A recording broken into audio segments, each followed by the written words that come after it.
Hello. All right. We're going to get into some fun stuff today. Actually, this is something that I wanted to do all week. I thought about it last week. And with the upcoming Docker desktop grace period over, some of us, not me, because I'm still going to be loving Docker desktop, but I'm super curious about all the alternatives and what Docker going paid for large companies has spurred in the ecosystem, right? So in September, we did a show. Lots of other people did a show all about Docker desktop alternatives. And here we are 6 months later. And what has that done in the open source ecosystem? Because I think, here's a theory. For the last 5 years or so that we've had Docker desktop, before that we had Docker Machine, Docker Toolbox, but since we've had Docker desktop, it's been such a good tool that most people just install it, set it, and forget, right? We just put it in, we just go away. But now that that's not always an option, especially for larger enterprises, what has that done in open source? What have other companies created and other projects have shown up? So we're going to go through a lot of that. We're going to break it down. I got it all spreadsheeted out. But let's get to the announcements real quick. So in case you don't know, the people that sponsor this show are patrons. And you can join me over on patreon.com/Bret Fisher for free. That's how you essentially get my weekly updates on the things that are going to happen on this show. We are booked solid for 3 or 4 months already on guests for this year. So you're going to see a ton of new content here every Thursday with guests showing demos. It's going to be great.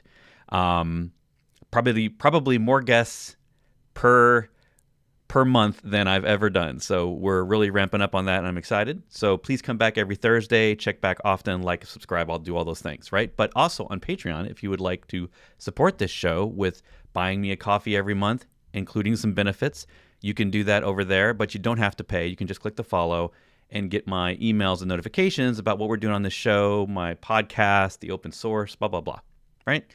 And then, of course, we have the Discord server that's right above me.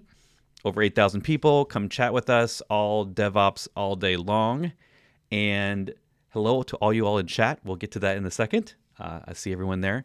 And then coming up next week, we're going to have Portainer. And you've probably heard of Portainer. It's been around forever, since the early days of Docker. But it is a whole new ballgame with Portainer. They've got a lot more options if you haven't seen it in the last few years. So I'm going to have the CEO, founder, Neil Creswell, on the show. And all the way from the other side of the globe, I believe. He might actually be on the West Coast in U.S. now, but used to be in New Zealand or Australia, one of the two. And we've met at DockerCon, and I'm finally getting him on the show. I don't know why it took so long, but that's going to happen next week. And then we've got, again, a whole bunch more guests coming up after that each week. We've also got my 4 courses that you can buy, but most of you probably have seen that before. And the blog I announced a couple weeks ago is still up there. I'll throw the link in chat. If you're curious about, I did a whole trilogy of blog posts over on Udemy on all about DevOps engineering, all that stuff, right? So go check that stuff out if you haven't read those blog posts and you're curious about becoming DevOps engineer or even auditing yourself and your team to see how DevOps-y you are, if that's even a thing. So let's see. What else? Oh, coming in February, by the way, we've got Sneak with Gareth Rushgrove. We've got, not to spoil it all, but we've got Jim from Nirmata, Intelligent Guardrails for Kubernetes, the founder of, I don't even know how to say this word. Kyverno? I'm totally going to butcher that word. He's going to have to help me out and help me say that internet-only word correctly, but we're going to talk about that project next month. All right. And again, so we've only got a couple of days till Docker is no longer free for larger enterprises. So let's just search real quick.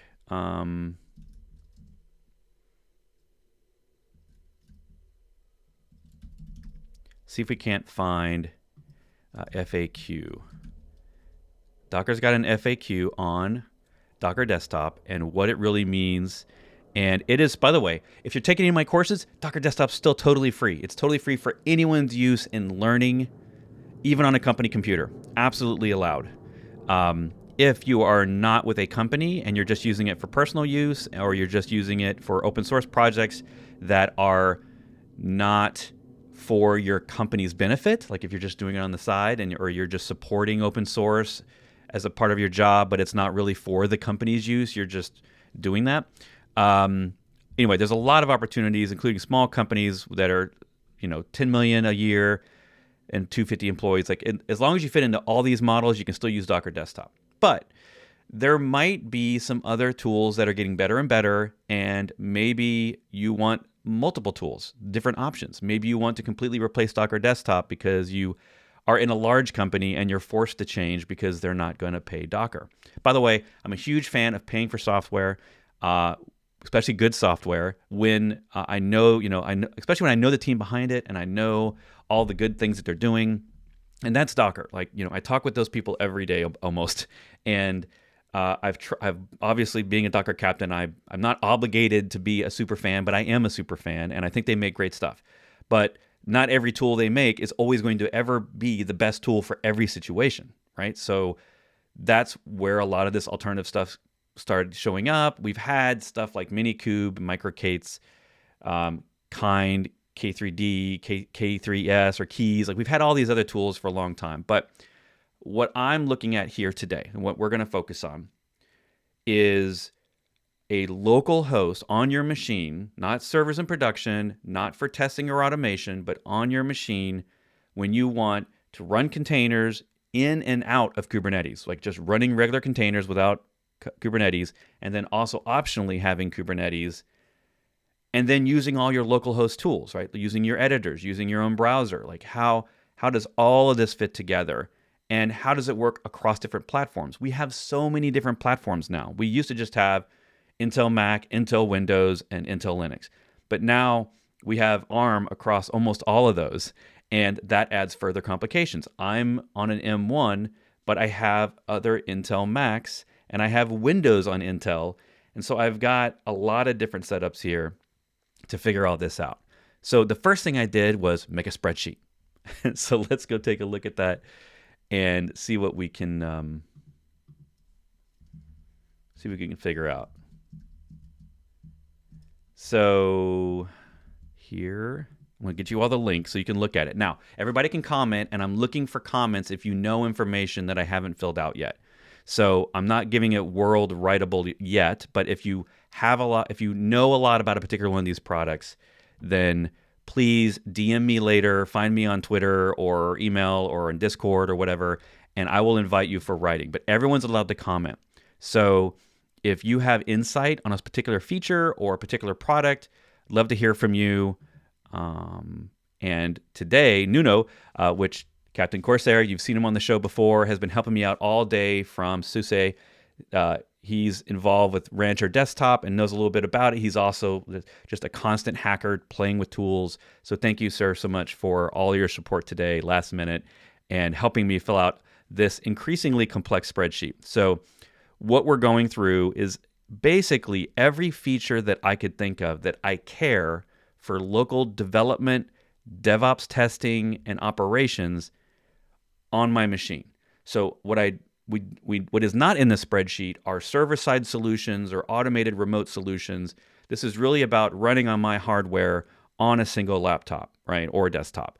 And that might be, it might be a Mac M1, it might be Windows 11 using WSL2, it might be Linux on a Raspberry Pi, So a lot of different scenarios, and each one of these tools has varying support. Although I love seeing the Mac M1 support. I'm sad that not all of these will be probably supporting Linux ARM yet, but let me, I'm actually going to zoom in so we can maybe see it a little bit easier. I just added this column, by the way. This is total. So this is basically the ranking. And in fact, over time, I may sort this to rank. So the more checkboxes it checks, and there's 3 different states. There's it does not work without significant fuddling with things and messing around, or yellow, which means it does potentially work, but with some slight workarounds or limitations or gotchas about that particular feature. And then if it just straight up works with that, it gets the checkbox and goes green, right? Gets the thumbs up. And we start with, I see a bunch of comments. I'm going to get to them in a second. I just want to give you an introduction to this spreadsheet. And thank you so much for the super chat. TyDev719, what's up? You get the foghorn. You get the DJ horn, rather. DJ horn, what's up? Thank you so much for that. I appreciate it. All right. So going through here, we start with basics like Docker. Does it support Docker only? I'm not interested in solutions that are only for Kubernetes, right? I want it to be able to support at least a Docker-like experience. And Kubernetes can run on the side, but does it at least allow me something like nerd CTL or nerd controls? Well, I'm going to call it nerd control, and we'll get into that. Where nerd control and things like Podman can sort of simulate the Docker through an alias, and most commands would then work. Can I get that Docker-like experience when I'm using Docker or Compose and not needing a full Kubernetes API, right? Does it support Kubernetes? Does it support the Kubernetes load balancer like Docker Desktop loves, which I like using the load balancer service type in various scenarios, especially if it runs on localhost or on normal ports like port 80.443. So I just threw that in there because I care about that myself. Can I choose Kubernetes versions, which Docker Desktop still can't do?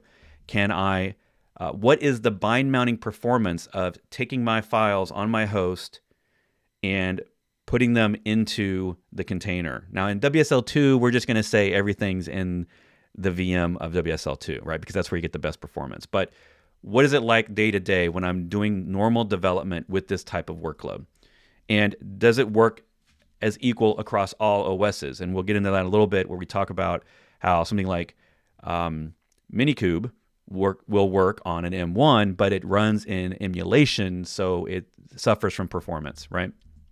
Then I've got a column that I would love some feedback on, and basically the memory and CPU utilization, and this is totally relative because how do we all agree that what is a CPU cycle?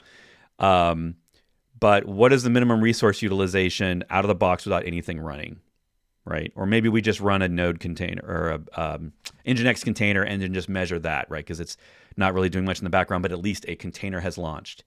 So that's kind of what I'm interested about because some are more heavyweight than others, and some people won't even be able to run it, right? Docker Desktop back in its Hyper-V days was known to be quite resource intensive years ago. And so that could be a potential negative or might prevent some people from running it. Compose v2, which is a new thing in the last couple of years. Can it support Compose v2? Does it come bundled with Compose v2? Can I use Compose all day long with it? Does it work with VS Code extensions like the Docker and Kubernetes extensions? Obviously, there's tons of other editors, but I'm just focused on VS Code here. And does it have its own GUI manager to do like basic setting changes or turn it on and off or do a reset, right? Does it have a GUI for that? Does it support QEMU for emulation, which is very important for those of us on Macs because of M1 or anyone who cares about ARM? You're going to be running back and forth. You're running ARM on Intel, you're running Intel on ARM, you're going back and forth, and that's an issue. Can I pause it and freeze things relatively easy so that I don't have to shut the whole app down and I can free up my CPU and battery while I'm at lunch, let's say, right? Can it support BuildKit out of the box? Does it use VPN or does it support VPN out of the box, which is a big issue for a lot of corporate users? Does it support VPN restricted, where if you have certain VPNs like Cisco's AnyConnect, where it tends to lock down and say that only packets originating from the host IP can go over the VPN, which is a more restrictive VPN. Docker actually had a great blog post on this recently. If you just go to blog.docker.com, they talk about all the stuff they're doing under the hood in networking. So I'll throw that in chat. They also have another one right on the blog right after that about Docker Desktop's file handling and what they're doing about performance. They're actually just this week trying to improve Mac file system performance with a whole new setup, a virtual driver of sorts. And so that is still in flux on that side. Can I be in a container and talk to my host over a consistent name or IP address? Can I just be in a container, but I'm running MySQL on my host machine, maybe because I'm using some sort of fancy GUI or something that is running there and it's listening on a TCP port. If I'm in the container, can I talk back to my host? A lot of people need that setup because they're not able to containerize everything yet and they need their containers to talk back. Does it support the new Windows 11 container GUI? I threw this one in for Corsair. That was a really sweet demo. By the way, if you're interested more in the new features of Windows 11 and Docker Desktop, go back last year, look for the WSL2 videos in this channel, and we talked all about that last year. Lastly, does it support aliasing the Docker CLI for common commands so that you don't have to relearn everything? Does it support your host GPUs for GPU-based workloads? And does it have a built-in CVE scanner for image scanning? This is a lot, right? There are a lot of things that Docker Desktop has done for us for so many years. Let me know in chat if I left anything out. It's a lot in there. Did I throw in the link? Apologies if I didn't throw in the link. I'm going to throw it in again, even if I did. Let's see this. Get this puppy here.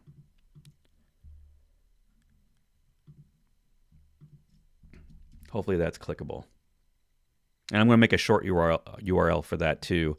So if you're in the Discord server or if you're on my Patreon, you will get updates once I've done some more testing, because this thing obviously has a lot of empty blocks. But the idea is eventually all these blocks are filled out.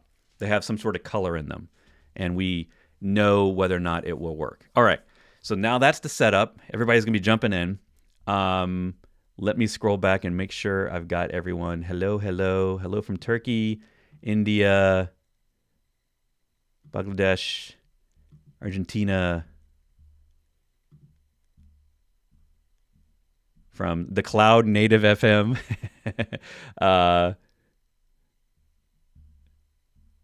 Poland. Hello, everyone. Netherlands.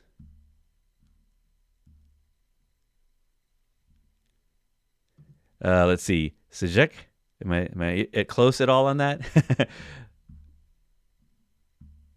Pushback, even though Biker's talking about pushback, even though we routinely buy large software contracts because they get official support. I had to push them that this was the same thing and a good idea. It is now authorized on a per developer basis, not a universal install. That's actually a good win, because you do get official support with Docker Desktop from Docker if you buy the license. And again, the license isn't for Docker Desktop, just Docker Desktop. The license gets you additional services from Docker, including Docker Hub and more resources, more pull limits, all that stuff, right? So it's a bundled package of all things Docker. And we went through that in detail in September. If you go back in this YouTube channel back to September, you can watch a whole video. None of that's really changed. And again, thanks so much, TyDev, for the super chat. I really appreciate it. I always love it when I hear that super chat ding. It's great.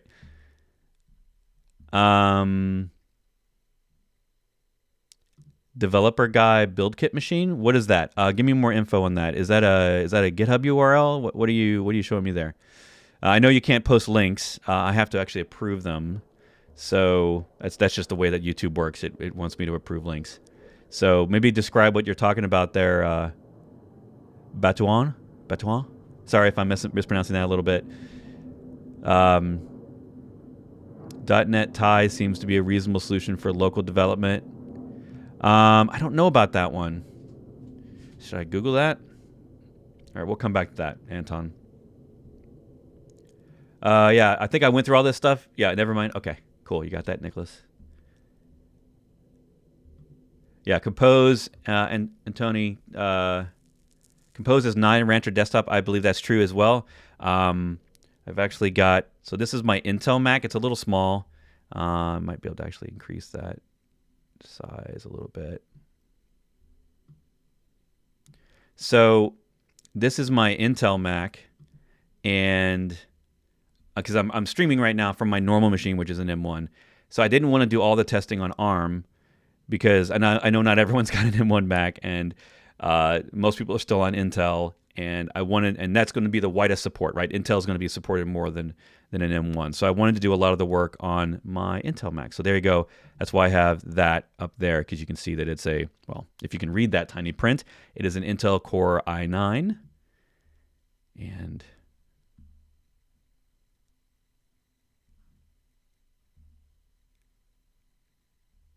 yeah, for the plugins, is it out of the box experience or able to be added? I'm not really sure. What do you think? I'm not really sure what, because a lot of these, I'm not sure about plugins, like if they are a thing, or I mean, bottom line is if it's easy to support or configure something to do one of these things with one or two commands that are relatively trivial to find on the internet, so people can actually get this done, then yeah, let's thumbs up it. It doesn't always have to be magic and automation, but if it's one of those things where it's a little bit esoteric, it's random to find whether or not that works, and it's a lot of stuff like sometimes WSL customization can be. I mean, even just getting, I think it's Minikube, or maybe it's Podman. I'm trying to remember which one. I think it's Minikube. Minikube inside of a WSL2 native. It was a lot of commands. Well, not a lot, but more than just two. And so I put in here that it supports it, but it's on the edge of like, that's maybe most people won't want to go through that effort, right? Especially teams that want a consistent, easy experience. I don't know. Some of us that are tinkerers, we are totally cool with all the hacking, but I would say the average person that's just trying to use containers to get things done, and they're not watching this show and they don't care that much about containers, it's just a thing that they have to deal with, they're probably not going to want some of these painful solutions, right? Yeah, Nuno saying, please be kind. It's been created and modified in the last hour. So yeah, we're definitely going to be working on it. Container signing and verifying. Ooh, that's a good one. Nerd Control has support for that by using cosign under the hood. All right, so let's do that. I'm going to add that. I'm going to add that as a new one. I'm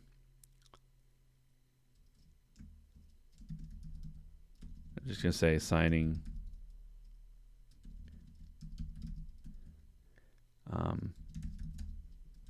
And I'll put in some information on that once I get some verification. But you're saying Nerd Control? Yeah. So we'll do that for now. I know Docker has some of that stuff built in. All right, great. If a company is making $10 million per year, they should pay if the company is using the tool. Yeah, exactly. That's kind of the thought, and it turns out that Docker was actually right. So they've been quite successful in selling these licenses. There is what none of us have seen, a mass exodus.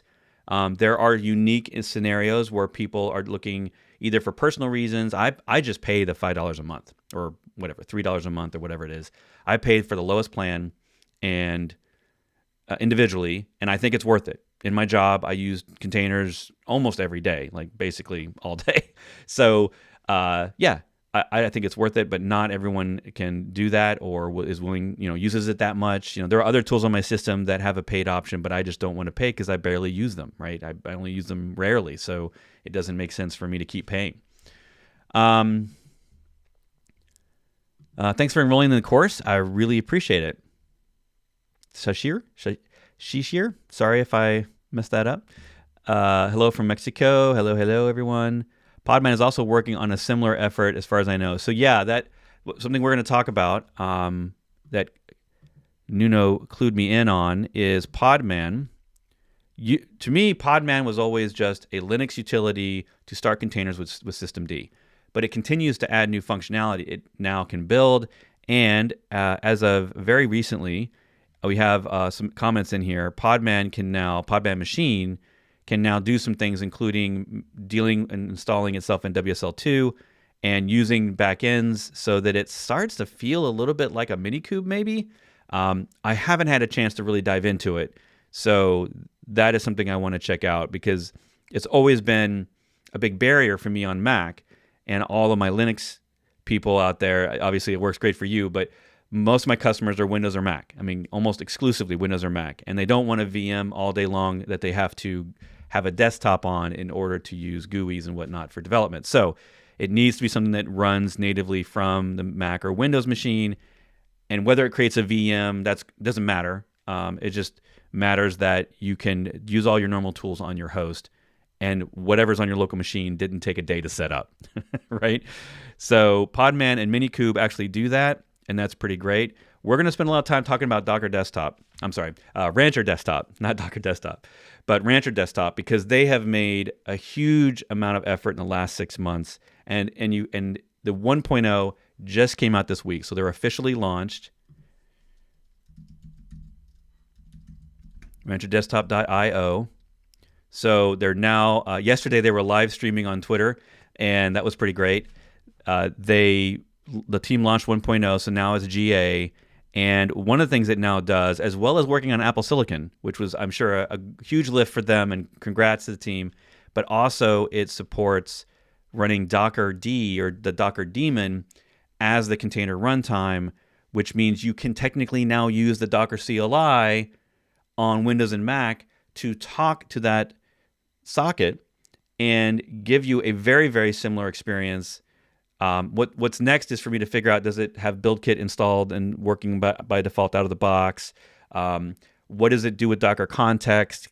Because there's a socket there. Do I have to switch between Docker Desktop like we do with Kubernetes, where we have to switch our context? How does that work with Docker? And Nuno's actually been helping me try to figure that out so that we can sort of nail down some of those checkboxes and get more of them. Because as you can see, Rancher Desktop is kind of tied as for the number one potential replacement, but some of these things I don't actually have full information from, and I haven't tested. So, for example, can I port forward all those ports easily through Rancher Desktop from my Mac or Windows machine using localhost? I don't know, actually, Nuno. So I'm sure you're going to help me out there. But I haven't tested bind mount performance on any of these things, although I already have my ideas for how I'm going to do that. If you all have thoughts about how to test that, my biggest test is really going to be doing an npm install, not necessarily a build, but that's another way we could do it. But doing an npm install for a lot of packages when you're using a bind mount to your host, that's one indicator of a bad performance, right? We can do little writing file sort of experiments, but those are all theoretical. I find that it's only slow if in your normal day-to-day work you do something like an npm install or a PHP package install, and it takes 20 minutes when it used to take 2, right? That's a big issue. That has been a consistent ongoing problem with Docker Desktop in specific configurations, not all of them, but Docker has, to their benefit, they have been working hard on all sorts of different alternative ways in the GUI and trying to find the best solution for all. They've had experiments for years now, and they've come and gone, right? But for Windows people, it's mostly a solved problem. On Mac, we're still struggling a little bit with performance in larger apps with a lot of dependencies. And a lot of us got workarounds now that, where we mount in a volume for our package files so that it's not slow in terms of performance of installing packages. But regardless of all that, bind mount performance is a factor for all of these, because most of them you will be using code on your host on Windows and Mac and using that in a container that's in a VM, right? None of these will run a container, a Docker Linux container on a Mac natively. They all need some sort of VM on a Mac, always, as far as I know. There is no Mac type Docker container, right? Or OCI compliant container. On Windows, there's obviously Windows containers, but most people aren't doing that. So in fact, Microsoft themselves, I feel like they're slowly moving away from that by having a Linux SQL server, right? And all those things that they're doing with Linux. And so Windows containers to me are a sort of still a special edge case. I don't include those in here because I don't feel like 99% of the people are doing that. So let's see more comments. Hello, everyone. Sorry if I missed all the places: Romania, Macedonia, India, Utah.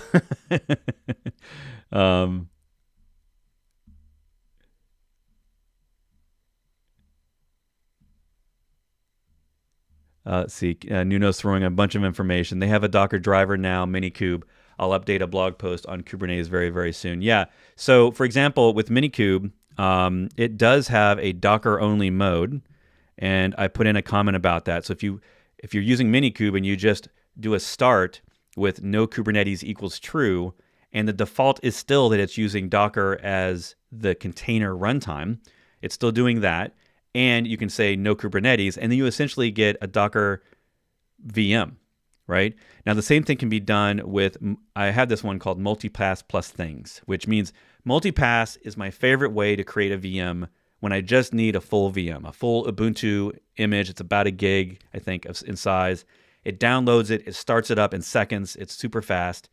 And then from there, I can do things like port forward ports. I can bind mount code. I can shell into it. I can do all the things. It's a little bit more tedious than a Docker desktop setup, but there's a lot of potential there. Of course, you then get your choice of, keys or microkates or keys. Those are probably the two Kubernetes distributions that you would use inside of a VM if you had to choose, because those are both lean and efficient. Keys or K3S is probably the most efficient, the most lean. It's a single binary. But the point is you have choice there. And the real question is, can we come up with a config there that is a consistent config that works across all the OSs that we can describe to people in a paragraph or two for them to do a setup, right? And I do this now. I install Docker and Kubernetes in multipass VMs all the time when I want a multi-node setup. When I want to do Swarm or I want to do a multi-node Kubernetes cluster, I can do all that in multipass. So for me, it has replaced manual VirtualBox and Vagrant completely. It has absolutely replaced me for those needs. If you don't know about multipass, it's multipass.run is the website, and it's run by the Ubuntu company Canonical. So check that out. There's other ones down here like Kind, which Kind requires a container to run. So does K3D. So just them being on this list means that we acknowledge they exist, but they're not really viable solutions here because they then require on Mac and Windows for you to come up with another way to run a container, which is going to be one of these other options that will already have Kubernetes in it. So I don't see where Kind and K3D are really the solution, but they will work on anything that can run a Docker container or a regular OCI container. So as far as I know, they'll work just fine, but they're not the solution in this scenario. Vagrant, I'm kind of saying here that it's kind of complicated, and I don't know of a one-liner Vagrant install that will install VirtualBox or HyperKit or whatever you need, and also install Vagrant, and then give you an easy one-line VM to create that does the same thing as multipass. So if someone can help me out with that, I have not paid attention to Vagrant for years, but with Vagrant, is there a quick shell script that's commonly used, or is there a 2 or 3 line commands that will get me a Vagrant setup that's equal or superior to multipass? I don't know that. So that would be an interesting option here. And then microkate's down at the bottom because it's still another great distribution of Kubernetes for test and local use. But the real winner here, I think, so far is Rancher Desktop. And it looks like somebody's already, Nuno might have checked another box here. The localhost thing. So, yeah, Nuno, if you throw in a comment there, that would be fantastic. I should have just had you on the show. But that if that works right out of the box, so for example, if I'm in Rancher this is on my Intel Mac. So one of the things is it's not working for me as I'd expect. So if you can see the screen, basically I'm on an Intel Mac with Docker Desktop already installed. Then I installed 1.0 Rancher Desktop on top of that. And so just like Docker Desktop, it has a nice GUI installer. It works on Macs, Windows, Linux, and it installs the command line tools on your system if you don't have them. One of the challenges for me is I have a lot of these already because of Brew, so it won't install over there or swap them out. Now, Docker Desktop actually does this. It will symlink its Docker command line, its kube control. When I turn on Docker Desktop, it will basically symlink and overwrite whatever symlinks I currently have. That way, it's assuming that when it's running, it wants those command lines to talk to it. And I don't think that's happening here. The next thing is I don't have, if I just do a Docker image ls, it tells me that I don't have a socket. So we've got to worry about the Docker context here. So if you don't know about context, with Kubernetes and Docker, they work the same way, that you you can have multiple daemons. You can have multiple Kubernetes APIs. You can have multiple Docker daemons. You can talk to remote machines, local machines, VMs, whatever. And a lot of times you'll just shift that context. You can see that on my local machine, because I had Docker Desktop first, I have multiple different contexts. And it even talks to some cloud stuff, right, and remote stuff there. But what I don't see yet is one for Rancher Desktop, like we see with Kubernetes. So with Kubernetes, if I use the utility kubectx, I'm going to zoom in, by the way, so everybody can see this a little bit easier. If I do a kubectx, which is an add-on, which basically does a kube config, a kube control config context or get context, it shows me all my different contexts. And you'll see that Rancher Desktop creates one, Docker Desktop creates one, and then the other two I created manually. So one of the things that I'm always looking for is the consistent experience across these different command lines. And Docker being in Rancher Desktop is a relatively new addition. So I'm suspecting that the project, that as fast and as furious as Rancher Desktop is going, that'll have some smoother experience for this soon. And if I scroll down in chat, Nuno's probably cluing me in on it.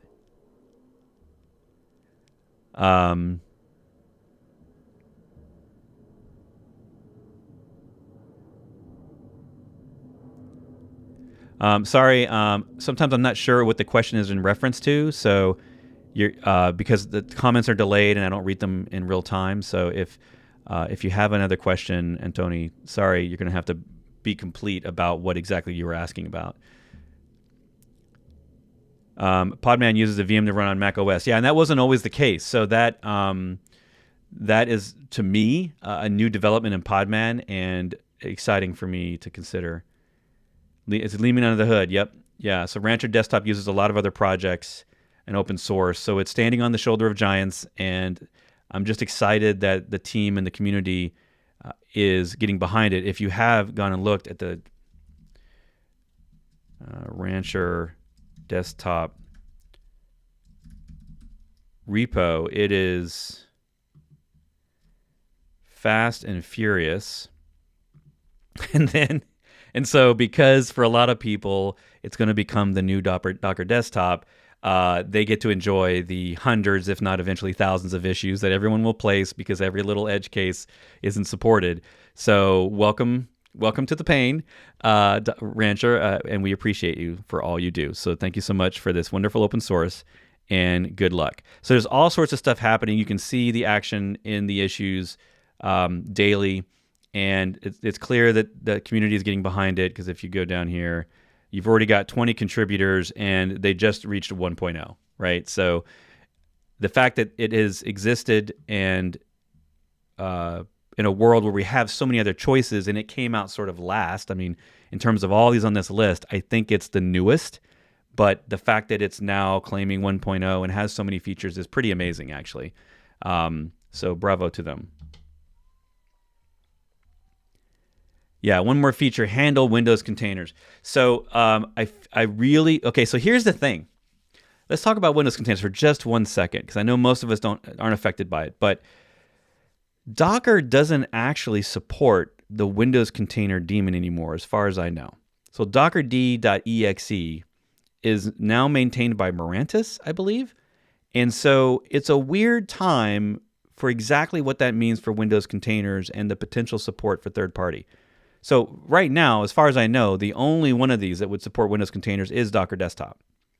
And I don't know what the future is going to look like. Like, is Microsoft going to just put their own container runtime that's Docker equivalent? I know they have some underpinnings of it, but a command line shell and something that's nice, and maybe just make the Hyper-V thing look like it's listing containers there and use that or whatever. Like I'm really kind of still today kind of shocked by Microsoft and how Windows has not, I felt like, innovated on the desktop for that. I think they've just really leaned on Docker Desktop, so for forever.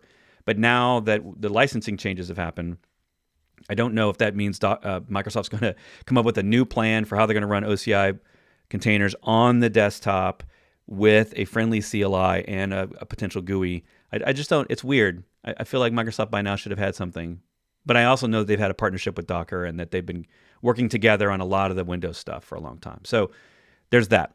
Also, I should point out, here's another hot take. Tomorrow, and I can say this only because Docker themselves have put it in a public issue, that tomorrow the Docker Desktop for Linux preview will be released. I know a lot of you are asking for that. So that is coming tomorrow. It does not yet work on ARM64 for Linux, so the Raspberry Pis are out, but that's coming. I was told actually yesterday by the internal team that is in the plan. It just won't be on day one of the preview. So tomorrow, look for an announcement from Docker if you're running your own desktop Linux and you're still interested in Docker Desktop, that is coming. So, and the way that's going to work is pretty exciting. It's actually going to use a VM and not mess with your host, because you can always use, the Docker CLI with the host Docker daemon.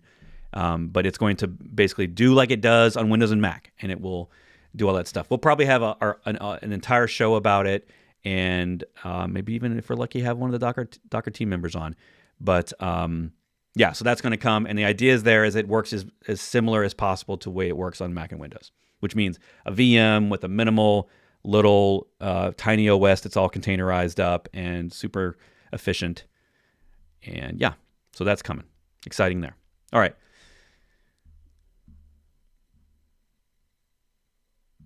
I have a question here on image size. Can the base image size be reduced by mounting the data inside the image on the host volume or NFS, or using multi-stage builds?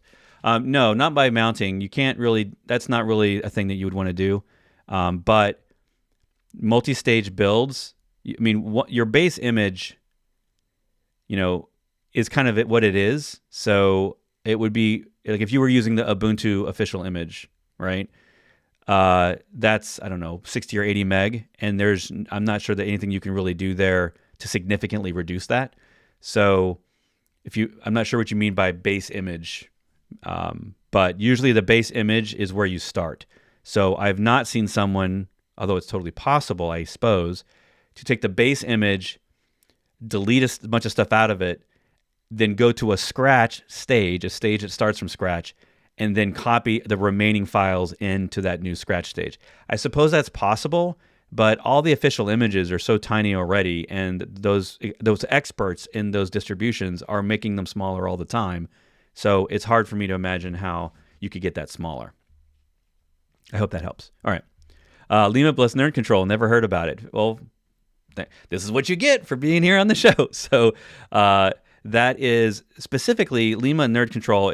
Lima right now is kind of designed, it works on Linux, but it's really focused on Mac. So it's just trying to be another alternative. It's actually made by some of the people that are support and maintain Docker itself. So it's got a lot of the same underpinnings, and uses containerd underneath, and Nerd Control is becoming an increasingly popular tool for the command line, and it's meant to be Docker CLI compliant, and whatever that might mean. And it's also the default one that comes with Rancher, but now Rancher also includes Docker daemon, so you could potentially use a Docker CLI versus Nerd Control, and that's even, I think, more powerful. But at the same time, I still want Nerd Control to be loved and to be supported, because we do sometimes want an alternative CLI. By the way, for those of you who weren't listening to me in September talking about all this, none of the Docker open source licensing has changed. None of it. Every single piece of Docker open source is still open source today. All that Docker did was for their private bits, right? So basically Docker Desktop, the installer, and some of the pieces in it are all licensed now with a commercial license that has limitations based on the size and profit of your company, okay? It is still, I think, an incredibly open license in terms of the ability for personal use, free use, learning use, all that stuff. But don't worry about Docker Engine, Docker CLI, Docker Engine, the daemon, the Compose, all those things are still fully open source, and the license has not changed. That's also why line number 3 on this is basically, what if you just used the Docker Engine, which is an apt that's known as the Docker CE package. Maybe I should just say Docker D. Docker D plus CLI plus your Kubernetes distro of choice, right? What if you just did that? Well, you don't get a lot of the functionality, but it can work in WSL2. It can work on Linux. It does not work on anything Mac. So on Mac, because we have no built-in native Linux compatible kernel, unlike WSL2 has on Windows, we need something else. We need a Minikube or a Multipass or something like that, or Rancher desktop to give us that kernel, that Linux kernel that we have to run Docker on. All right. So that's why Line 3 exists. Is if you're on Linux, you already have an option, and it's totally free. And as far as we know, it will always stay free. I don't think no one I've talked to at Docker has ever had any intention of changing the license of the existing open source. So, what about the Kubernetes context management? Are you thinking of including that in? That's a great question, Nicholas. So, I think that I'm not sure if that deserves its own feature, because that would be, to me, that's part of the GUI. Like there is one for GUI management. I mean, you can always use the Kubernetes command line or kubectx to change the Kubernetes context. And then for a GUI, that's to me part, maybe I should put a little note here that says control settings, switch context, maybe manage containers.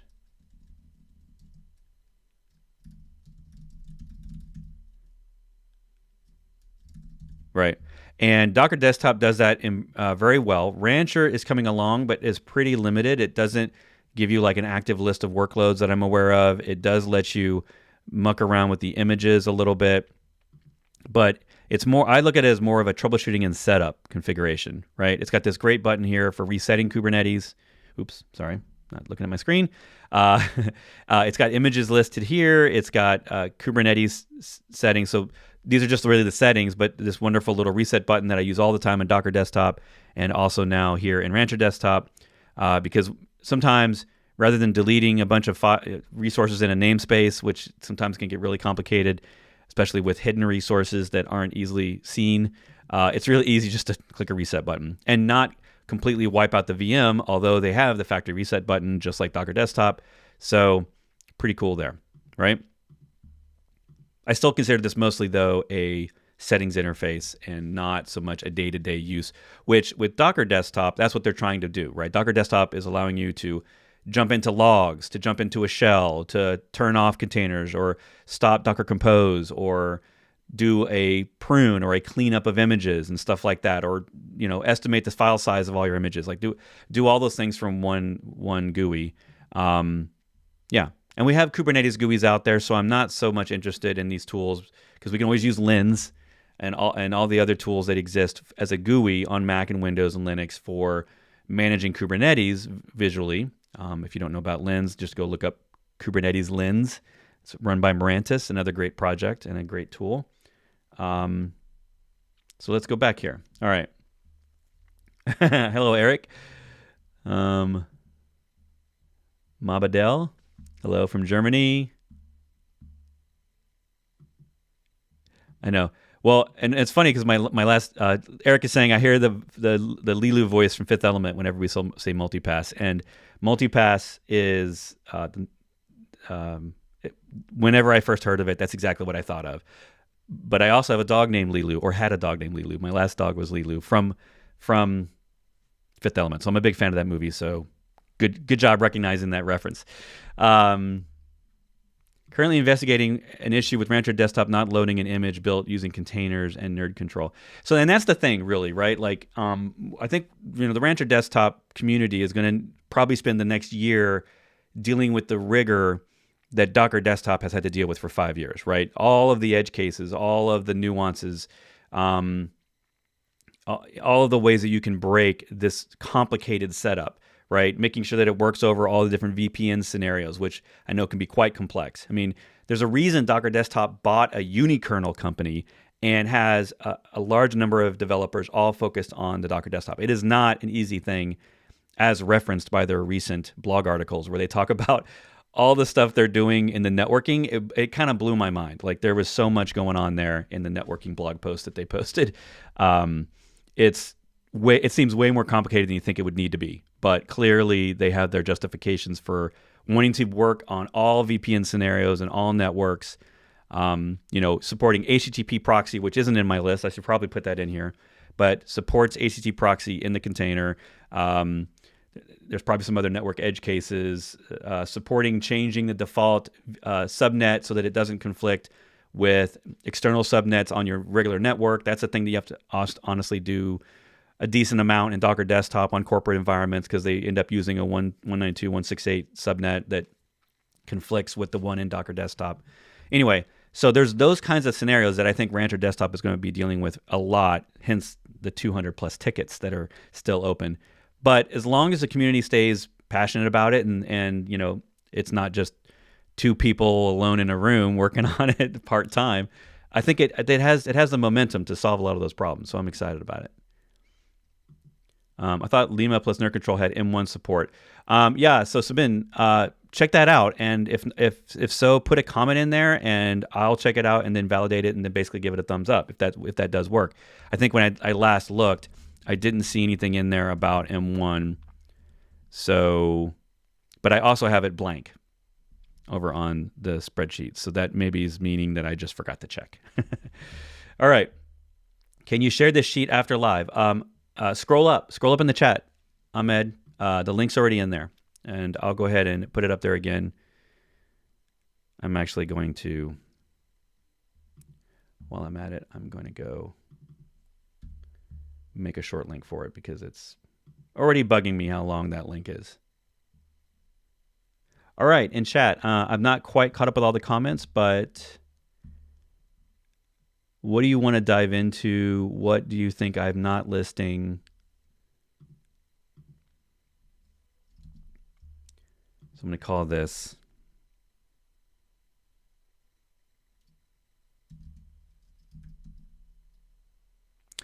I'm going to call it DD Alt.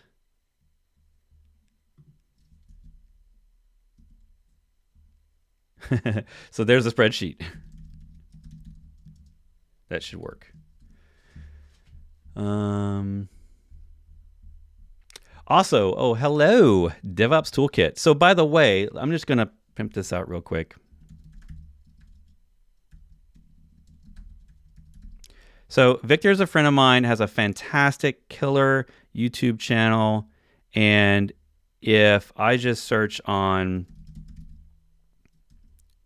Rancher, basically he's got a whole bunch of videos that he's been doing for months on this exact topic, going through Rancher Desktop.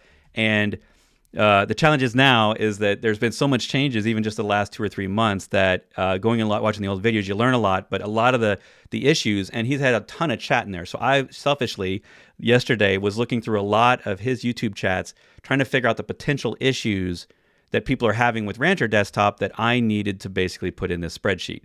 So some of the ideas I had for listing things here were issues that people were having, like Docker command line compatibility with filters and all sorts of edge cases. So for those of you not aware of DevOps Toolkit on YouTube, definitely go check that out. A great channel, and he's doing good videos over there.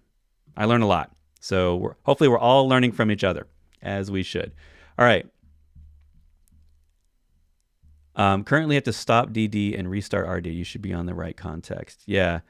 So I'm on the right context, but for some reason it's not showing, and I didn't have Docker running. So this is something I probably need to play with or troubleshoot. Nuno. I'm just going to stop Rancher Desktop real quick and then start it up again, see if that helps. Yeah, and yeah, you can alias. There's a column there actually in that spreadsheet too. So whether or not that solution is aliasable to Docker, and then it will actually work. Like I know that Victor talked about the Kim executable, which is now no longer in Rancher Desktop because they can just use Docker itself. But Kim is no longer there. It was a Rancher alternative for building, I think, and it wasn't really fully CLI compliant with Docker. So a lot of the commands you'd expect to work, just basic commands for managing images and containers from one CLI, wasn't there. But now with Nerd Control, we get a lot of that.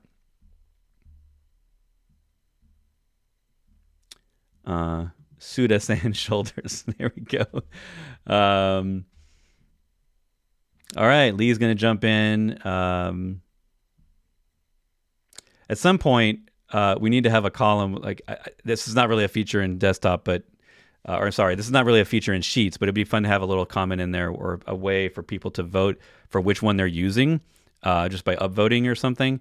I don't know. I don't think you can do that in a sheet without making it writable, and I'm not comfortable making it writable yet because the internet. So, all right, I'm starting up Rancher Desktop again real quick. Rancher, because this is supposed to work evidently. Nerdcontrol.exe handles Microsoft containers thanks to MS Work on. Oh, okay. So does that mean my Microsoft Windows containers will work with nerdcontrol.exe? That's crazy. That's awesome. I'm assuming on the back end it's still got to be docker.d.exe though, right? Or does it have to be? Or is there a container d.exe? There has to be because Kubernetes runs on Windows Server. So perhaps a new column Kubernetes version, kube control version installed because connecting to a cluster must be plus, minus, or plus 2 minor versions. Client if engine, if your cluster is not absolutely current. So as far as I know, none of these control the Kubernetes CLI version. Now, Nuno or whoever else is with Rancher Desktop, if they're on here, if I go into Rancher Desktop, by the way, let's see if this works.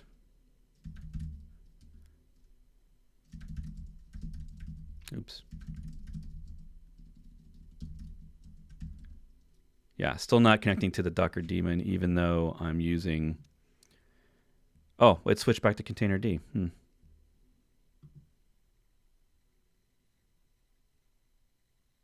Let's see what happens there. Maybe I didn't set it right the first time, or. All right, so. Okay, so back to Biker's question. One of the questions is, what about the kube control version? Because that's a problem if you're constantly changing server versions of the Kubernetes API. Kube controls got to be within 1 or 2 versions of that, right?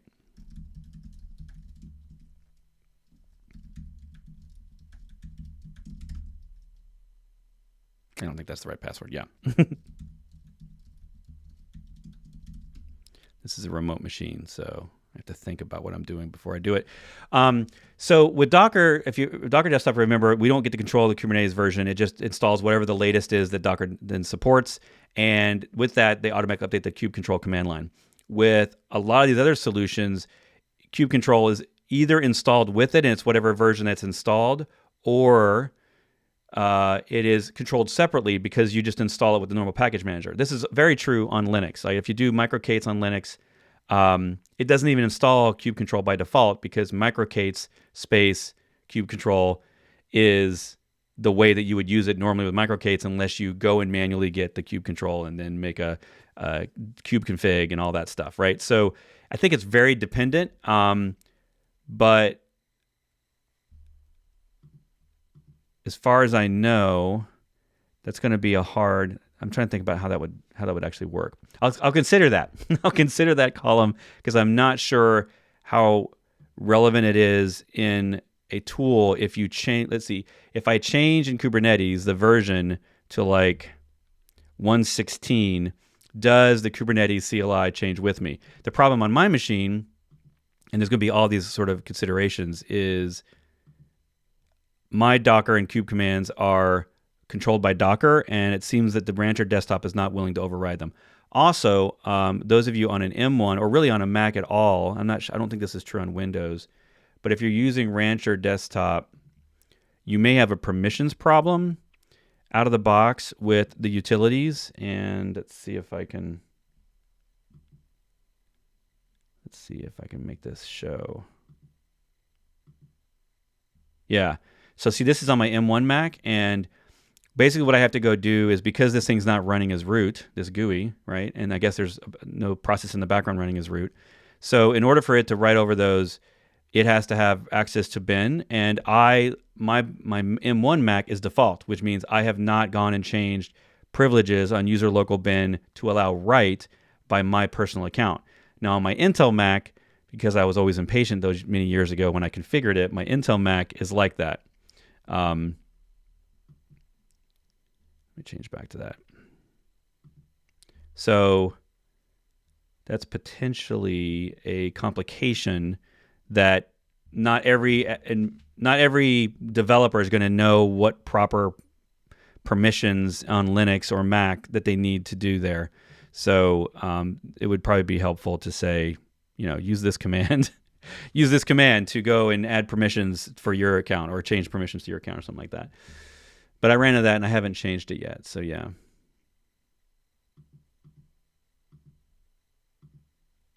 I'm just reading the comments real quick.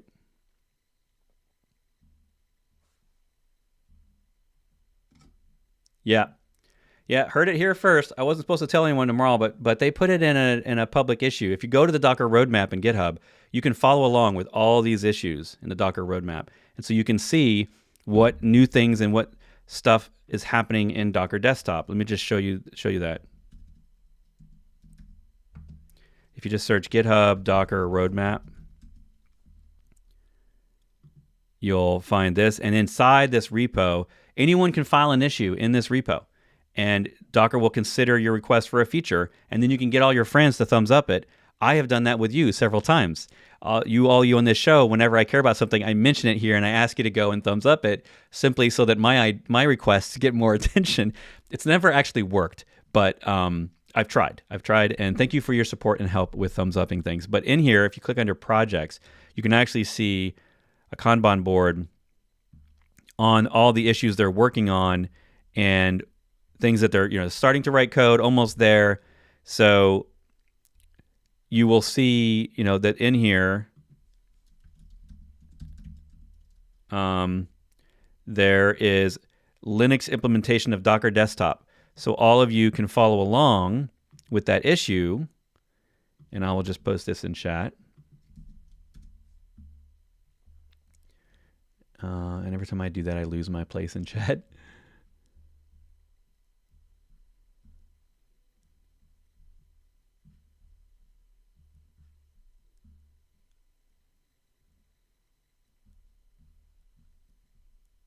Is that a Lego Stormtrooper on your wall? My goodness, you have got ninja eyes.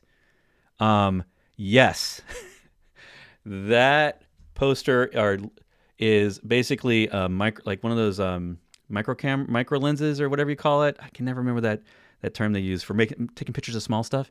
And that's technically two Lego Stormtroopers standing in front of a broken eggshell with salt, aka snow, on the ground, and then it's done by a local artist, basically. So my wife bought that for me, and it's one of my favorites. I'm curious to how long it took you to figure that out, because it doesn't look like anything to me. I can't tell. It's blurred out by the bokeh effect. Lima Control Start does it for Mac. It creates a mini Linux version on Mac Vert. Lima really can be compared to WSL2 for Containerd. Nice. KubeVirt. Yeah, we can throw KubeVirt in there, and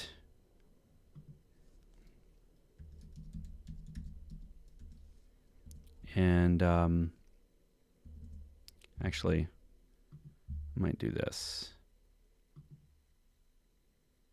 just so it gets all of the same formulas and things as the other ones.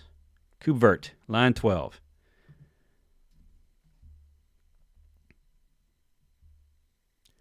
Volume administration, no, they're in Rancher Desktop. I guess it depends on what you're talking about. Volume administration in terms of Kubernetes, then yes, because you have the kubectl API. And Docker Desktop, assuming if you're talking about Docker, then with Rancher Desktop, if you change it to, if it's on Containerd, then you can use nerd control. If it's on the Docker daemon setup, that's the new option, then you can use your local Docker command line. So I assume yes in all cases. When you use it, yes, when you build a Docker image using nerd control, the image will be built without a name. Yeah. Docker Desktop seems to be conflicting with my setup for VirtualBox and Windows features. So that's a challenge on Windows in general, is that if you're trying to run two different virtualization solutions at the same time, you will have problems. Unfortunately, Ambrose, I can't get into that now, but that is basically, unless someone knows better, I thought that VirtualBox worked side by side with both Hyper-V now and WSL2, as long as you're on the latest VirtualBox. If someone else probably knows better in chat, but that used to be a big deal. I thought it was fixed. Maybe not. Docker Desktop plus Kubernetes or Docker Desktop plus AWS for deploying Docker images. So, Humberto, none of the stuff we're doing today is about deployment, right? This is all about local machine work. And so I didn't want to have the scope so broad that it was any tool possible from dealing with containers, right? It really was about things on my local machine. So there's obviously all sorts of other tools that allow you to develop remotely or deploy to a remote solution. Like those things all exist, and I see them as a different part of the tool set. Now, some of these tools may have a few of those features, like the new Docker Compose can deploy to AWS or to Azure. But I feel like it's muddying the waters a little bit if we start talking about that area in terms of remote capabilities. And maybe that's a different show. Maybe that's a different spreadsheet where we talk about that.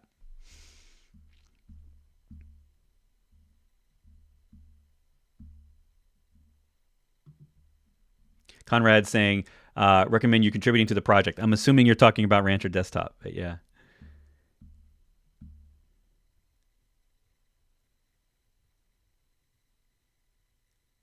If the application base image size is 398 megs and the custom image built on top of the base image gets to be 650, and we would like to get the data out such that the base image size gets reduced. I don't know how you're going to do that. I mean, basically, if your base image is big, your base image is big. And you can go through and use tools like Dive to understand. Dive is one of those tools. Plus, there's a new GUI version, not made by the same people, but I think it's containers.dev.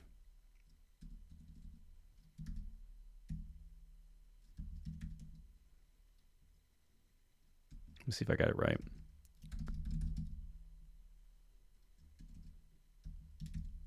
Container.dev? Yeah,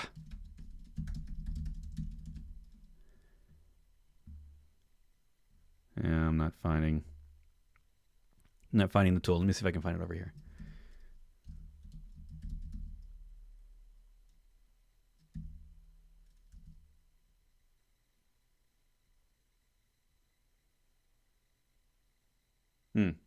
I don't know why I can't find it. Container.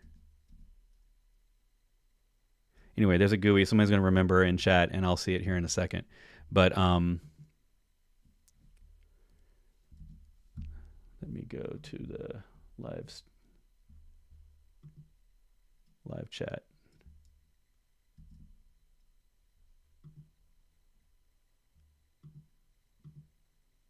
Okay, so sorry. To answer your question more completely, basically, the best you can do is to use Dive or another tool to dig into the layers and figure out what files are in them and whether you can delete them.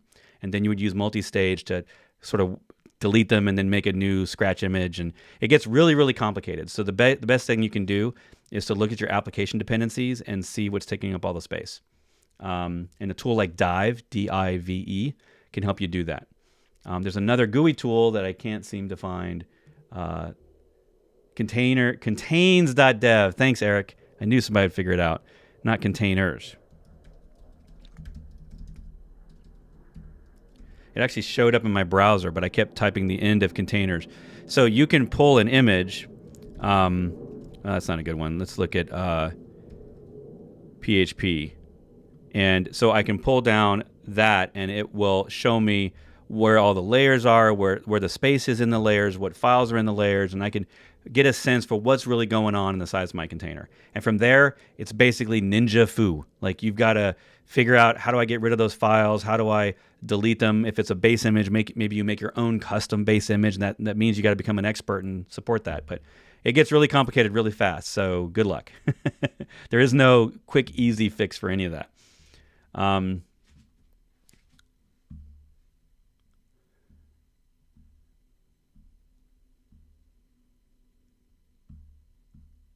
Looking through for more questions here.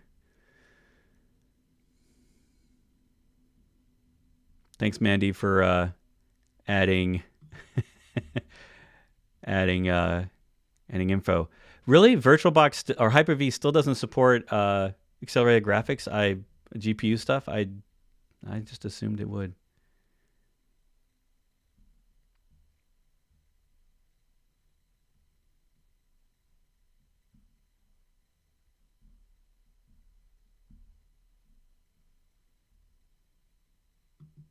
Yeah, so I just learned about this Colima. I just learned about that today, actually, reading through the Lima website or the Lima GitHub repo about Colima. So I will have to check that out. We should probably add it to the list. It's evidently a place.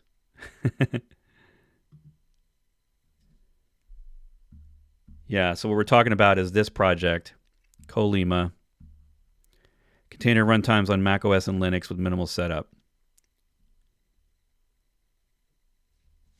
Anyway, so yeah, that's a pretty cool one. It looks like it has potential, but so maybe I'll put that on the spreadsheet. Let me jump back over here.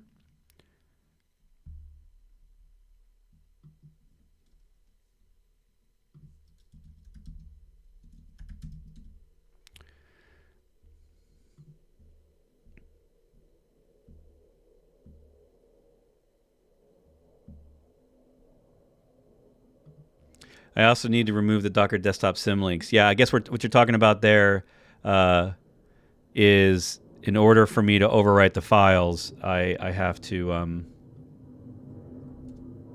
There we go. Okay, now we're back to working. So yeah, I think it was just me. I think I was somehow being stupid, or I remember changing the Docker D over here, but I don't know, it just didn't take, or I didn't pay attention, or whatever. So So once you change the Docker D, a relatively new feature in Rancher Desktop, then my Docker Desktop is running the CLI, but I'm not running Docker Desktop. I just have the CLI installed. So if I do a Docker image ls, it now shows me all of the Rancher images. And if I do a Docker image, Docker context ls, this is something that Nuno clued me in on. So it's still using my default, and that is using the var run docker.sock on my Mac, which is what Docker Desktop would normally do. But now that I'm running Docker daemon with Rancher Desktop, it just uses that same socket file. I guess that's great for convenience. It would be nice if I could run side by side, but I can see why in this case I can't. But there we go. So now I've got instant Docker command line capabilities, and I'm assuming it's running, Docker info would help me, or Docker version would help me see that the server is,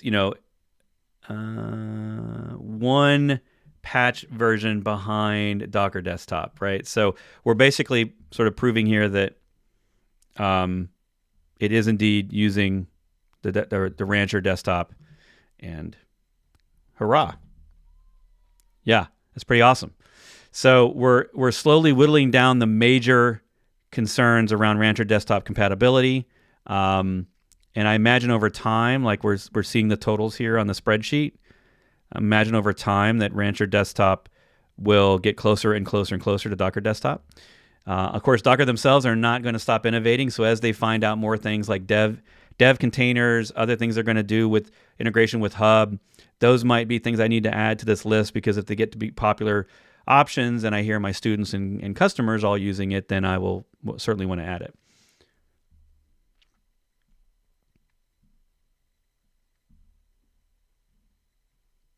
Thanks for all the Windows info, Mandy. Appreciate that.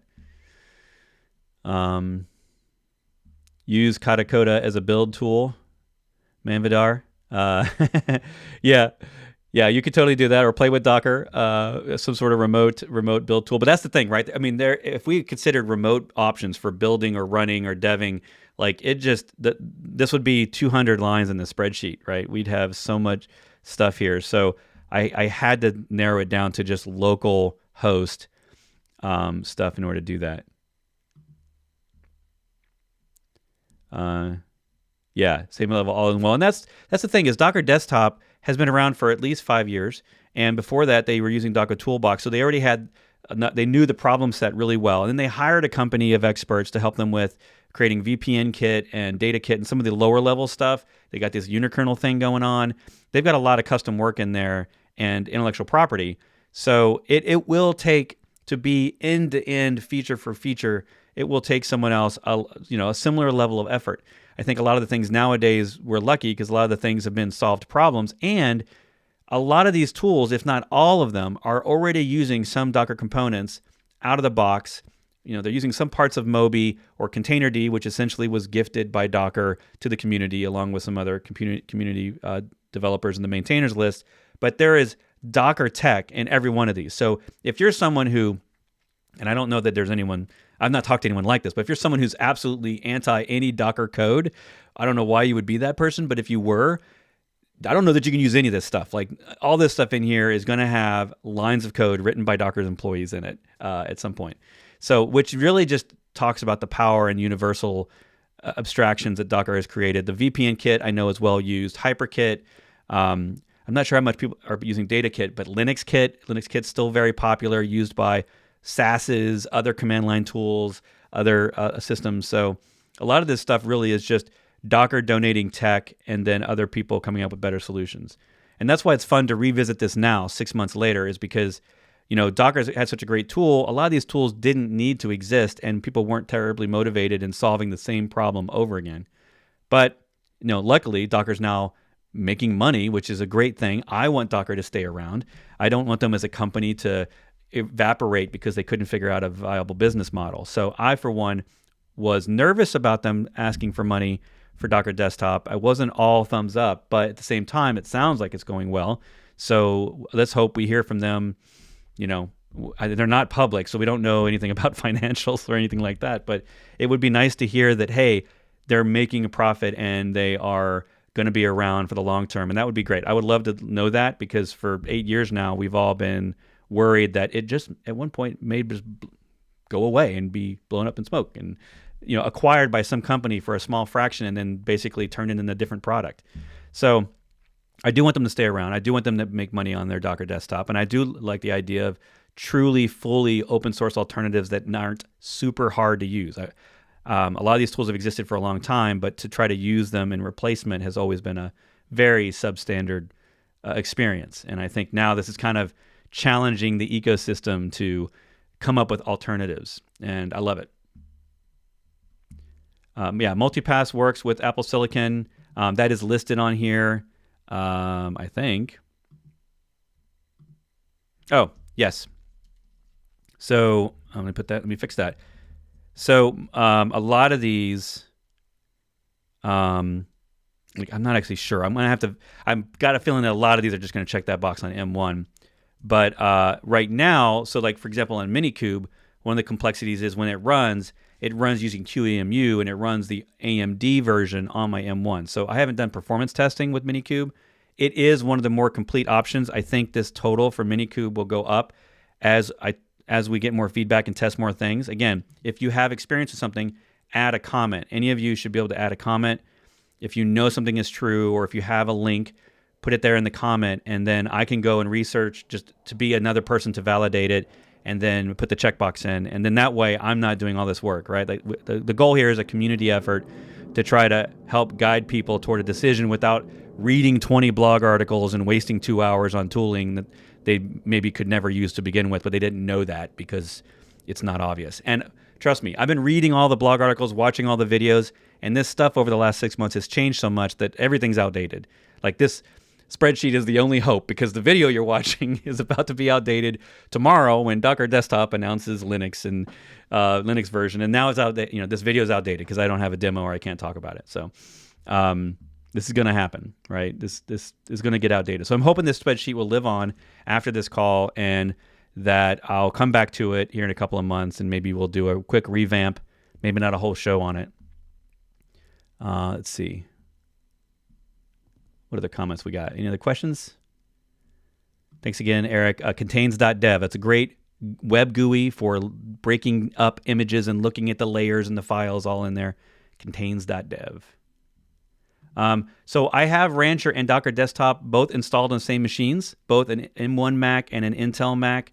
I'm about to put it on a Windows Intel, and I haven't got my M1, my ARM Windows for ARM. I haven't got that set up yet, so that's going to be on my new laptop that I got. But yes, they don't run, I don't think, in parallel at the same time, and I don't know why you would want to do that with any of these things. You want to run one virtualization management solution at a time, ideally.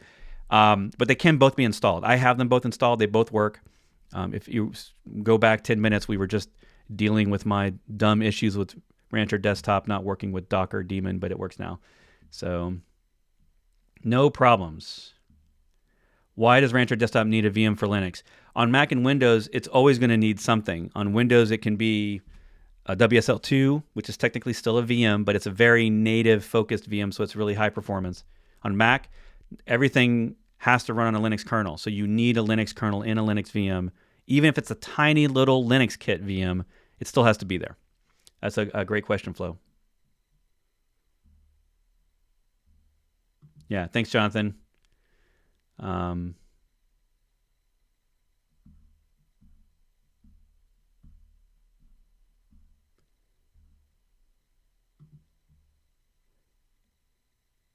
That's an interesting Mandivar. Jonathan, thanks for all that info on managing the resolve.conf file. Yeah, the GPU stuff too. We're talking about the graphics stuff on Windows, and I'm just not a GPU workload tester, so I know that a lot of people are, and that's a big deal for them. But I'm just not one to be able to validate those configs, especially because a lot of my stuff is all running in VMs already. So nested VMs to test the GPU compatibility maybe isn't the best way to do all of that. But a lot of my stuff is either virtualized on a Mac or virtualized on a Windows server, because I got a Windows server sitting in my closet that runs a whole bunch of workloads for me. But yeah, I don't have like a Windows bare metal other than that Windows server. So it sometimes is a problem for me to test some of those hardware things.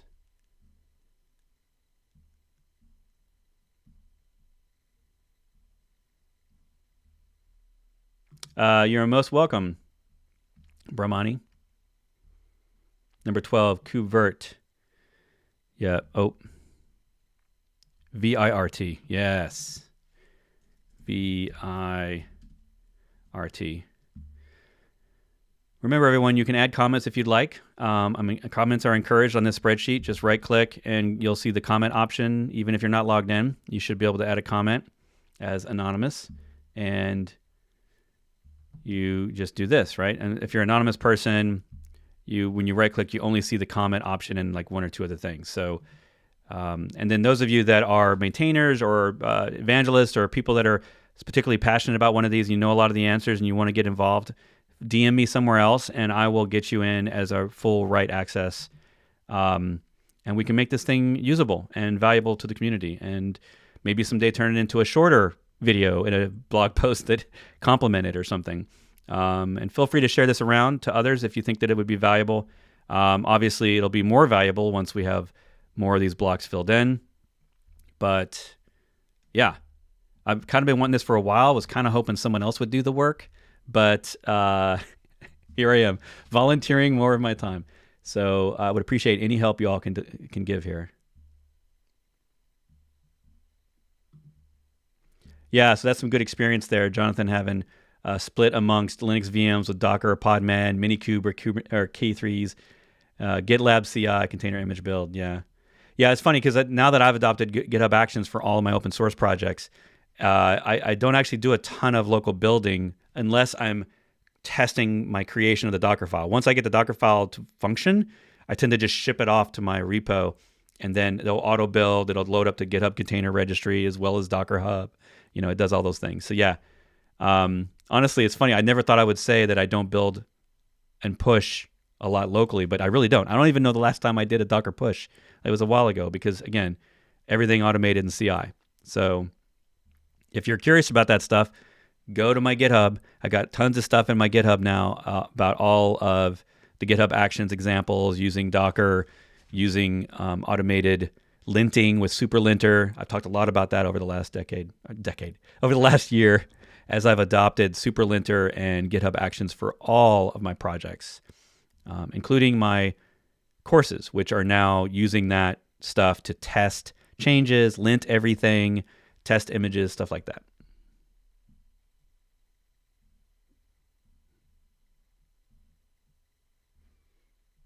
Yeah, and that's the thing. Like Jonathan's mentioning BuildKit. That's why I put BuildKit as a column in here, because I believe so strongly in the awesomeness of BuildKit, and most other third-party builders end up actually using it behind the scenes anyway nowadays, rather than retooling and rebuilding the entire way that an image is working. And as we start to see experiments of people showing ways to build a Docker image without using a Docker file or a container file, like just a totally different format, BuildKit supports all of that because it's a very generic build tool. It's not just for building Docker images. And anyway, so right now, it's funny, BuildKit doesn't necessarily come out of the box with Docker daemon on Linux, but Docker has submitted questions to the public, basically asking for comments or reasons why they wouldn't want to do that. Why basically the future is likely that when Docker is installed on Linux, it will have BuildKit out of the box, it'll have Compose out of the box, and these will all be plugins enabled by default.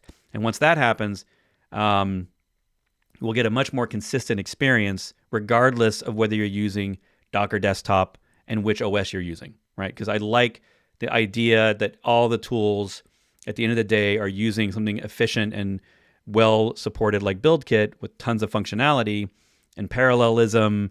It skips empty or unused stages. It does all this stuff that's really great.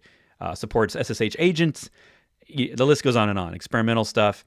But building locally is still important to me, even though I don't do it as often. So I put that column in there because I think that's a relevant thing for most people, even though they may not realize it.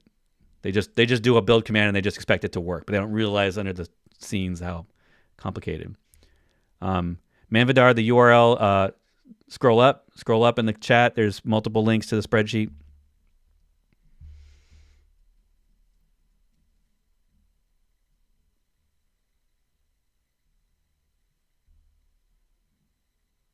I'm reading some of the chat here, trying to catch up. Docker Desktop on Linux. Share the link if you have the launch video. So when Docker announces it, I'll be announcing it everywhere on all my socials. So it's not out till tomorrow. So when they announce it, we'll all be able to take a look.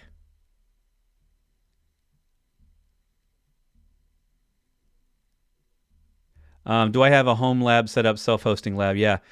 So I do some of that. Though I tell you that my lab is often DigitalOcean, because I have credits from them, and I'm now a DigitalOcean navigator, which I guess means I get swag and I talk about DigitalOcean. But I like it for its simple setup, super fast to create instances.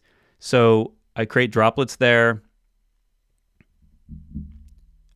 every week, it seems like, and I spin up the machine the size I need it. I use it, and then I throw it away. So I have Linux, Windows 10, Windows 11, Windows Server. I have all that stuff in my closet, my home lab. I have a Raspberry Pi at home. I've got multiple Macs. I've got half a dozen Macs probably. So I have a lot of that stuff at home, but increasingly I use more and more of the cloud because I either want something fast, like I want 10 cores instead of my slow server with a 7-year-old Intel chip in it. So I tend to use DigitalOcean for labbing just because I don't have to deal with the complexity of Azure or AWS, and it spins up machines really, really fast, and it's easy to just sort of use that one page or a single one-line command to create the VMs in DigitalOcean, so I do that. Thanks so much, Nick. I appreciate you taking my courses. I appreciate you thanking me as well. That's very nice. Lots of updates coming this year. You actually see more of that coming. There's 2 of us now working on content changes and updates. So we were a little bit behind last year on that, and I didn't do much over the pandemic, but we're back at it. We're back at courses now. So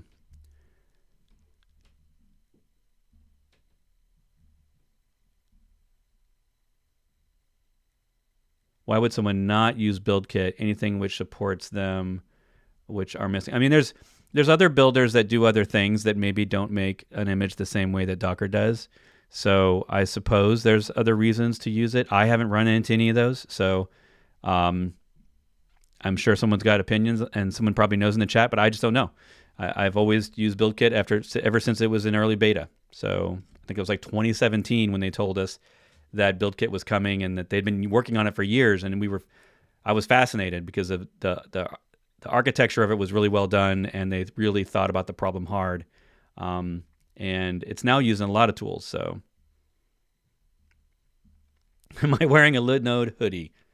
Yes. So more swag. Yeah, Linode sent me that after I did a little thing with them 2020. I think we did a little show together talking about their Kubernetes launch on Linode. So, yep, I did that.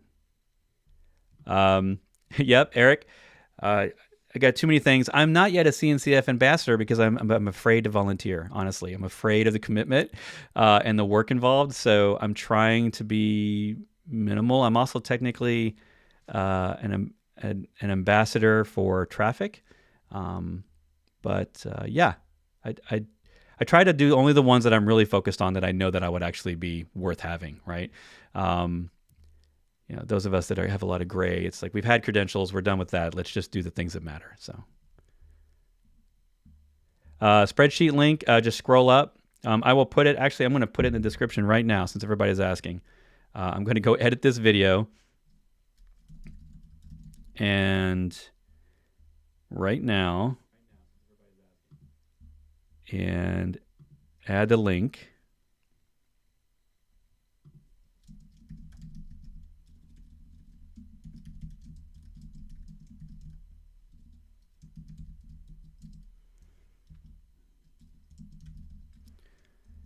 Let's see. So I'll put this again in chat.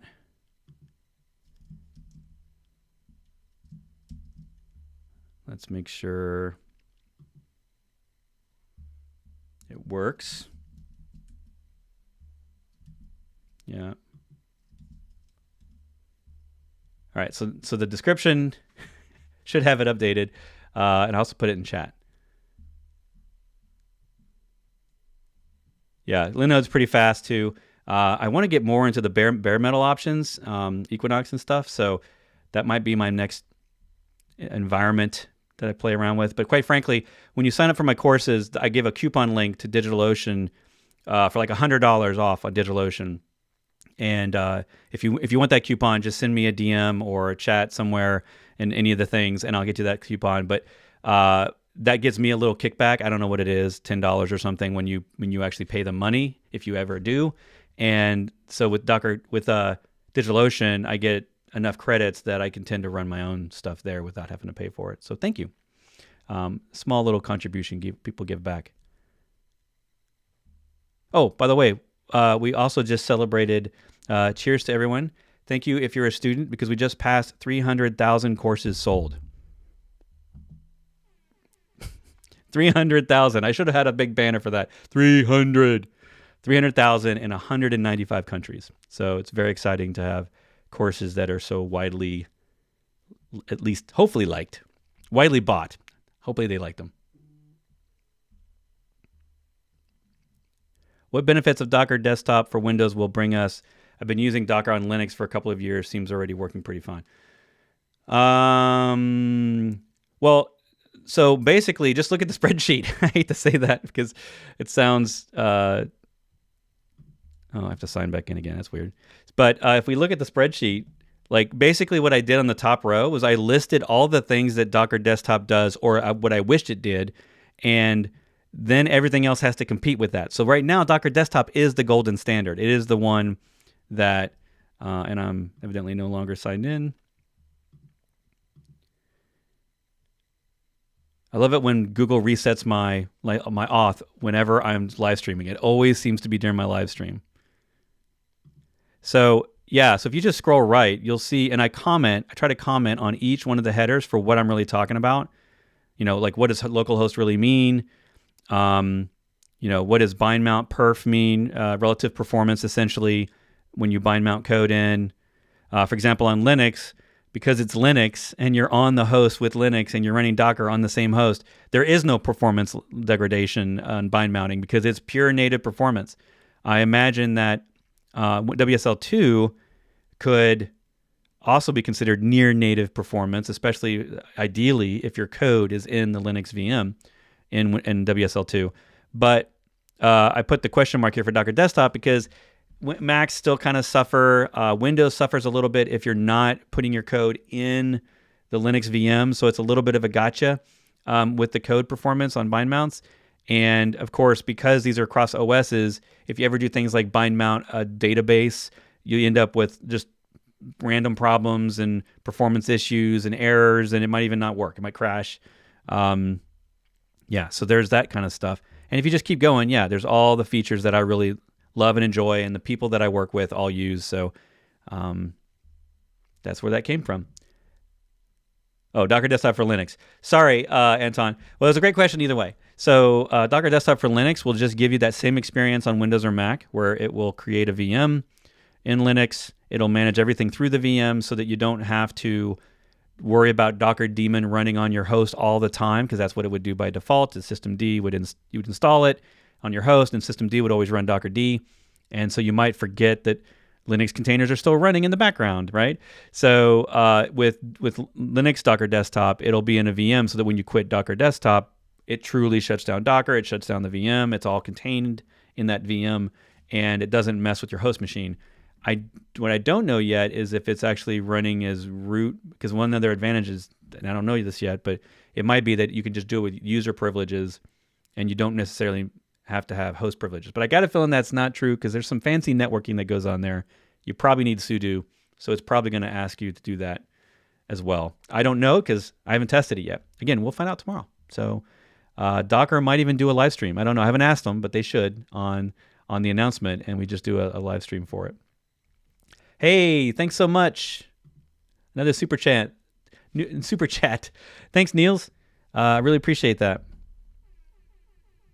And yeah, thanks so much. And yes, the year of the desktop is just right around the corner. If only it was the year of the desktop like they said it was 20 years ago.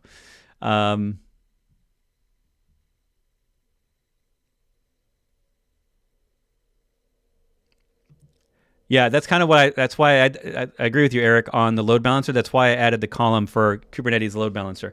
Like, it'd be nice if I could use a universal load balancer with all setups, and I didn't have to worry about which ports are available with node ports and to change my service types and whatnot, or to worry about something like Metal LB. So I like that Docker Desktop has it, and I don't know how much work it is. If it's a custom controller, I'm assuming it has to be.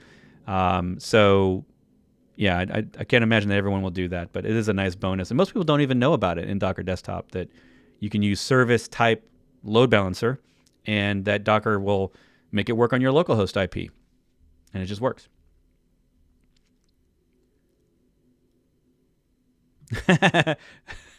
Thank you so much. Thanks so much, Sharma. I appreciate that. Been a subscriber ever since. I love it. Well, it would be more costly to run. Well, sure, yeah, absolutely. And that's the thing, is on Linux you have choice, right? So you can, if you want to run the Docker daemon on the host, you've been doing that for years. If you want to run K3s or microK8s on the host, you can do that right now. You can run the Kubernetes Lens app as a GUI to manage your local Kubernetes. You can do all that. But I think Docker Desktop is for those that want more than just that. They want another option, which is using a VM, having the same GUI, and also, in bigger companies with bigger teams, more importantly, getting a consistent experience, right? Because as Docker Desktop adds those advanced features like the GUI with the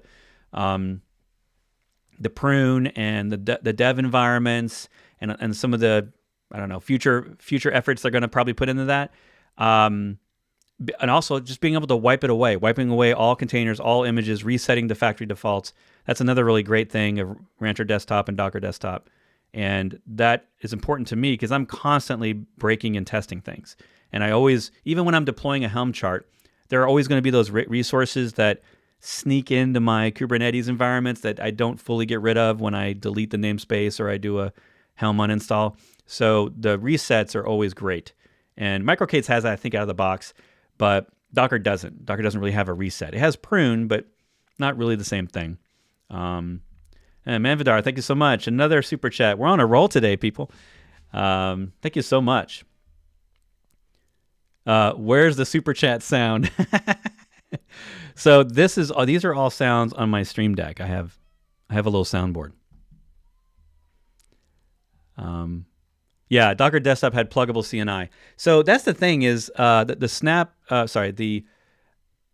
there's a big set of pull requests for Swarm to have CNI support, which technically means that Docker would have CNI support, as far as I know. And I just don't know where that's at. Docker hasn't had a major release, so maybe that's the thing, is they're just waiting on all the PRs to be fleshed out, and then they're going to announce that Docker itself has CNI support, as well as Swarm. I don't know. I've been holding out hope on that for 2 years now, and it hasn't happened. I don't know what the issue is. So I can understand if Docker doesn't want to work more on Swarm because they don't really have a Swarm team anymore, and that's not their focus, but it would be cool if the volumes were able to support CNI drivers, and how that would, I think that would really give Docker life on the server again a little bit for really small environments that don't need an orchestrator, but I just don't know how much Docker cares about that anymore. They're all about Docker deploying to the cloud APIs, not so much to a Docker engine. So yeah. All right. Am I planning to take the top 5 alternative Docker desktop tools and develop shows around them in the future? That's actually a really great idea, Conrad. I mean, thumbs up if you like that idea. We're currently at 50 thumbs up, so give me some thumbs up on that, or 51 now. And if you want a Rancher, you can check that out. By the way, go back over to DevOps Toolkit. That's Victor's show on YouTube, and he has already done at least 3 Rancher desktop videos in the last 6 months, so he'll probably be doing another one now that 1.0 has come out. And who knows? He probably was working on that before I even went live. So I learned a lot from those episodes, because Rancher desktop has been changing rapidly, and I haven't been paying attention to every release. And that's a good thing. All right, everyone. We have been going almost 2 hours. So I'm going to wrap this up. Any last questions anyone has? Again, the spreadsheet is now in the description. You can find the spreadsheet in the link in the chat. What do you got? Hit me up with the last question. And of course, I'm going to I'm going to take a look at a little bit everybody's comments on the spreadsheet and see what I can do. Update it as well. Hey, Alec, what's up? I am not late starting. I started an hour and 47 minutes ago, 1 p.m. U.S. Eastern, but we also have the daylight savings time thing that makes it confusing for people. So, nope, I normally start at 1 p.m. U.S. Eastern every Thursday. And thanks so much, Nuno, for all the help. Last minute, I really appreciate that. And the Rancher desktop team for getting some of the answers. And I look forward to more videos from others on this, because I think that now that Rancher desktop has announced, GA and 1.0, I think we're going to get even more support and more action, more people talking about it, and come up with an alternative for those that can't use what I still consider the number one tool, Docker Desktop. I have no plans to get rid of Docker Desktop, but